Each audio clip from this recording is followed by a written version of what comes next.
পাগল ঠাকুর বলতে মানুষই ভগবান, তার দিন সম্মান করুণা অপমান।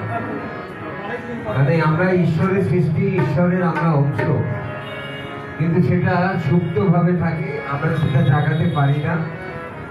গুরু কৃপায় সেটা জাগরিত হয়। আর যার জন্যই ভবা পাগলার মতন গুরুরা যুগে যুগে আসেন, যুব অবতার, কত লীলা করেন পাপিয়া সংসার। সেই ভবা পাগলার কথা ও গান একটু আগে আমি বলেছিলাম, ভবা পাগলা 16 কলায় পূর্ণ, 16টি গুণ তার মধ্যে আছে, যেটা শ্রীকৃষ্ণ ভগবানের মধ্যে ছিল। এক এক করে গোলানে অনেক সময় লাগবে। কি গান, কি নৃত্য, কি চিত্রাঙ্কন, কি বাজানো, ছবি আঁকা, হাতের কাজ করা, ইঞ্জিনিয়ারিং, কারুশিল্প, সমস্ত কিছু তার মধ্যে ছিল। 4 রকম যন্ত্র তিনি বাজাতে পারতেন। কি হারমোনিয়াম, কি গিয়ালা, কি বাঁশি, কি তবলা, কি সাধারণ একটা প্লেট চামচ তিনি পেলে সাথে যা ঝঙ্কার তুলতেন, অকল্পনীয়। এই ভবা পাগলার একটি আমি অলৌকিক ঘটনার কথা বলবো। একটি কথা বলবো তার হাসির কথা, হাসির রাজা ছিলেন। আর একটি কথা তার শিক্ষামূলক কথা, যেটা তিনি বলতেন, আমি গানের মাঝে মাঝে টক করি। কিরকম টক? PLK টক।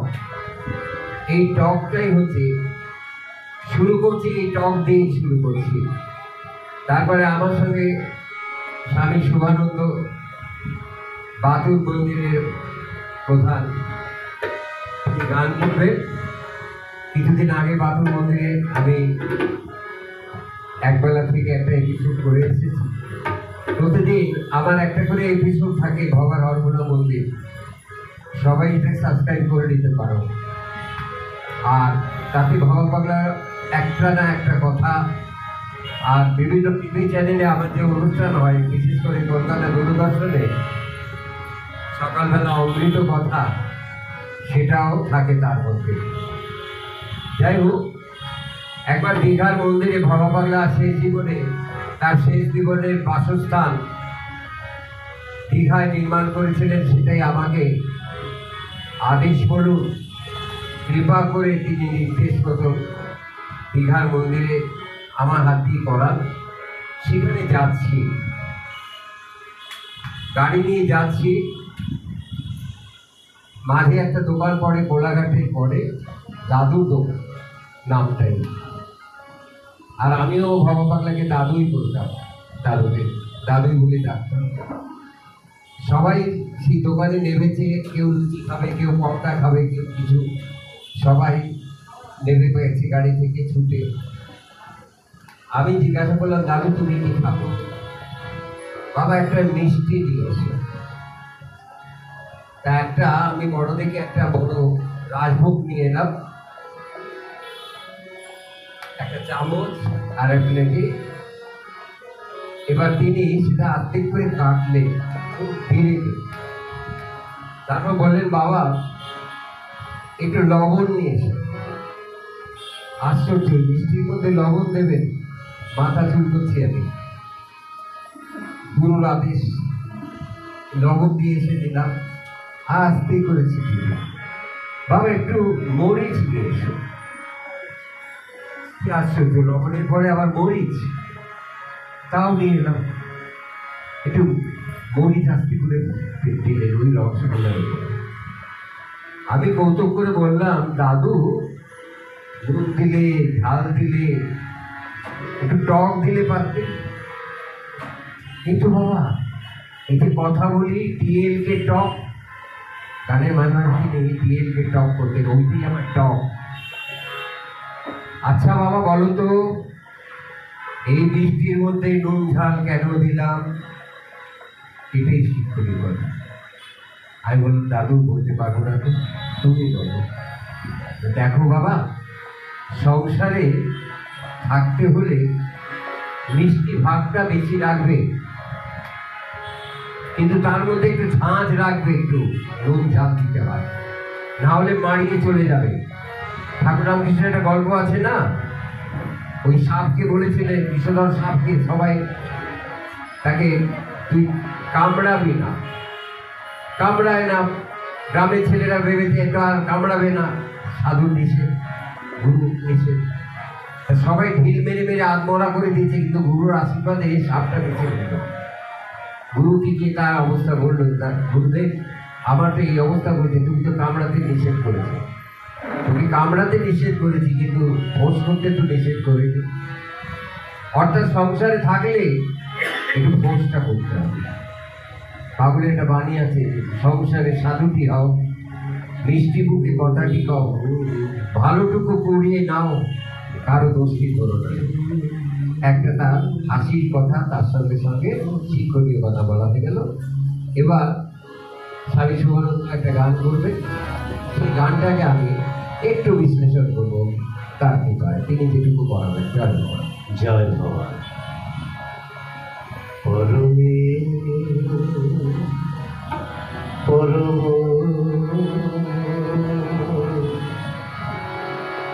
জানিয়া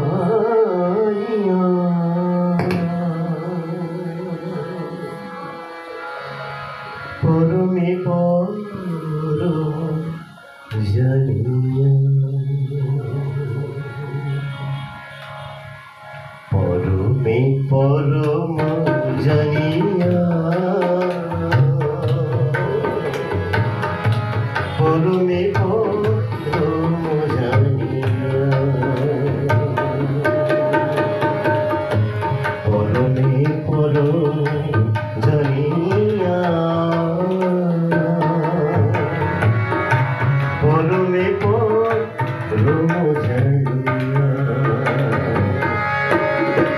আমি এসেছি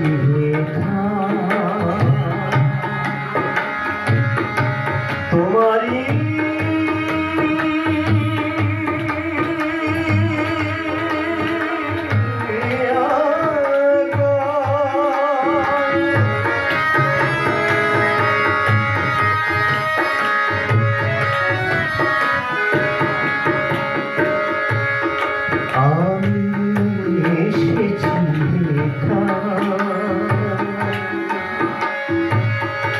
তোমারই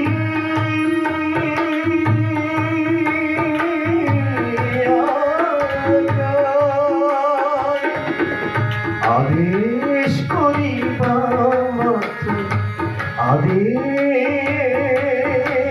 করিবা মাত্র যাব চলিয়া পরমে পরম জানিয়া পরমে পরম জানিয়া পরমে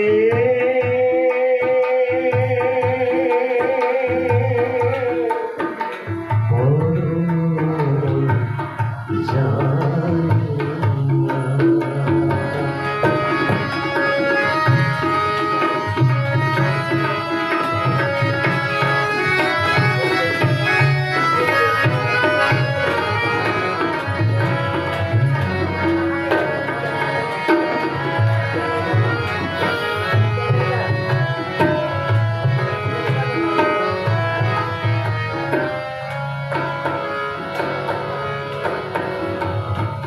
কাম ক্রোধ লোভ মোহে ধরি না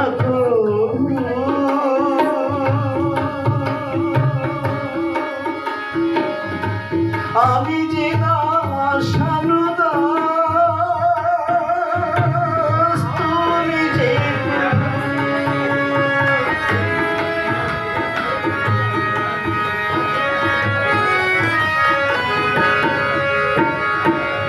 কাম ক্রোধ লোভ মোহে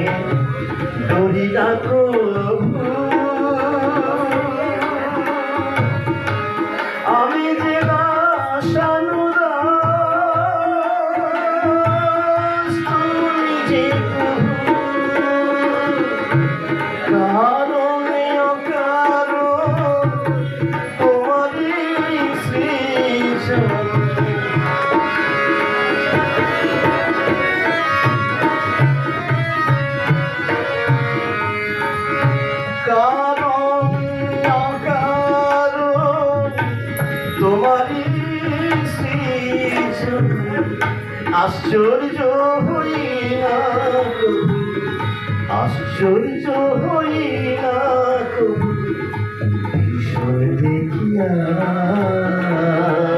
পরমে পরম জানিয়া, পরমে পরম জানিয়া, পরমে পরম জানিয়া।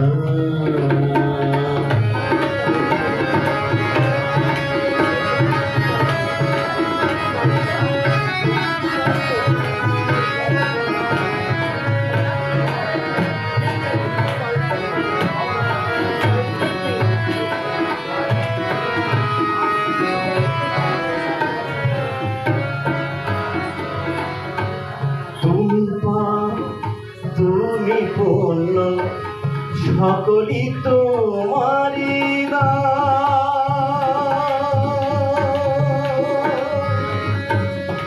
আসন পাতিয়া আছো এই মহামনপ্রাণ,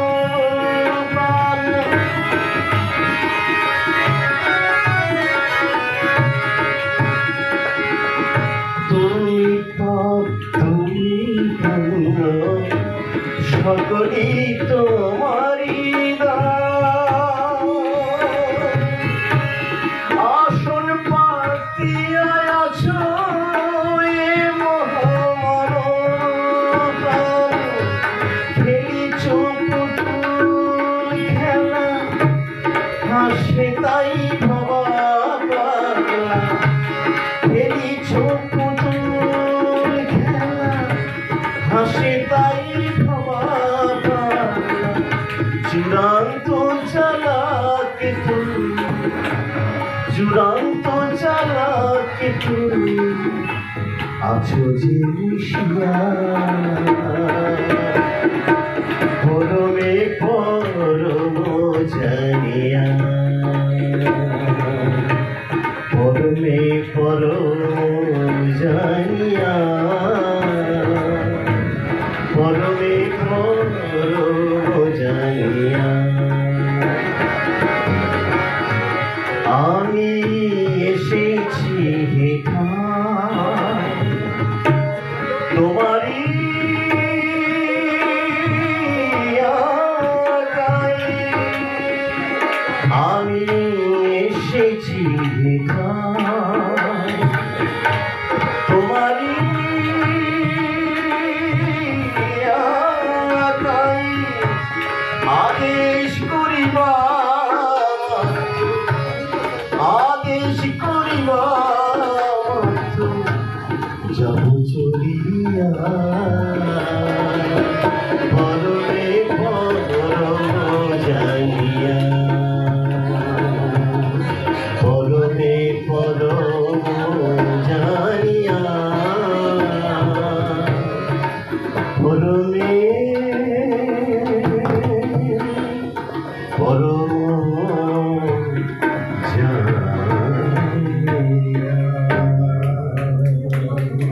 এসেছি হেথায় তোমারই আজ্ঞায়, আদেশ করিবা মাত্র যাব চলিয়া, তাই তোমাকে পরমে পরম জানছি। তুমি ইচ্ছা করেছো, তুমি এনেছো, তুমি যেদিন আদেশ করেছো। আমরা মা বাবার ইচ্ছায়, মা বাবার এতে আমরা জন্মগ্রহণ করেছি, কিন্তু আমরা যাব, কেউ বলতে পারবে কবে যাব?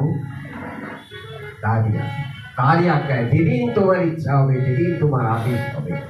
কাম ক্রোধ লোভ মোহে ডরি না কবু।